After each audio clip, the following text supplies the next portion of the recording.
मेरे नन्हे मुन्ने बच्चों, मैं आज आपको मुर्गे की बांग की कहानी सुनाने जा रही हूँ। वक्त तो मैंने पहले आपको दे दिया था, आप कर भी चुके हो, लेकिन मैं फिर से इस कहानी को आपको समझाने जा रही हूँ।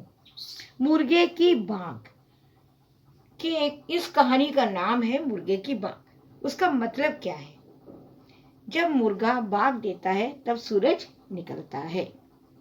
अब मैं इस कहानी को सुनाने जा रही हूँ, ध्यान से सुनिएगा बच्चों। बहुत पहले की ये बात है। क्या है कि एक बार बहुत कड़के की गर्मी हो जाती है, लोग परेशान हो जाते हैं, सभी प्राणी परेशान हो जाते हैं और परेशान होकर ना सूरज दादा को भला बुरा कहने लगते हैं। सूरज दादा को बहुत दुख होता है। फिर वो भी कहते हैं कि अब मैं कभी भी आसमान में नहीं आऊंगा, मैं तो अपनी जगह पर ही रहता हूँ, पर धरती मेरे पास आती है तो आप लोगों को गर्मी लगने लगती है, मैं क्या करूं, पर मैं अब कभी आसमान में नहीं आऊंगा। सारे जानवरों ने मिलकर मुर्गे को उनके पास भेज दिया। मुर्गा उनके पास गया, चारों तरफ अंधेरा था।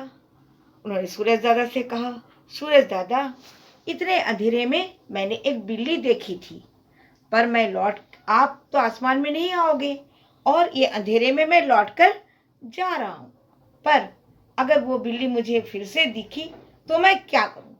मैं कुकड़ू कू आवाज लगाऊंगा और आप मुझे बचाने आ जाना।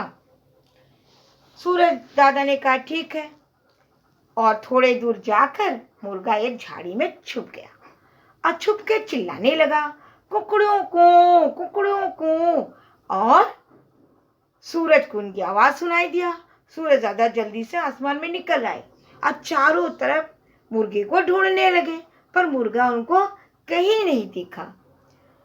उसके बाद से ही जब भी मुर्गा कुकड़ू कू करता है तो सूरज दादा क्या करते हैं? आसमान में आ जाते हैं।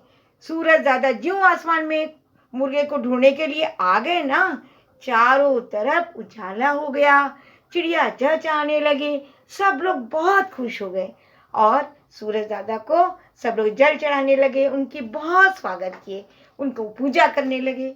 सूरज दादा को अपना स्वागत बहुत अच्छा लगा और उसी दिन से सूरज दादा भी आसमान में रोज आने लगे।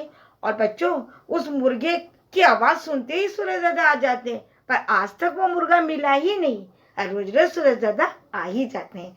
लेकिन बच्चों, ये तो कहानी है ना, ठीक है ना बच्चों? आपको कहानी अच्छी लगी? मुझे तो ये कहानी बहुत अच्छी लगती है बच्चों। बाय बच्चों, फिर मिलेंगे। जय हिंद।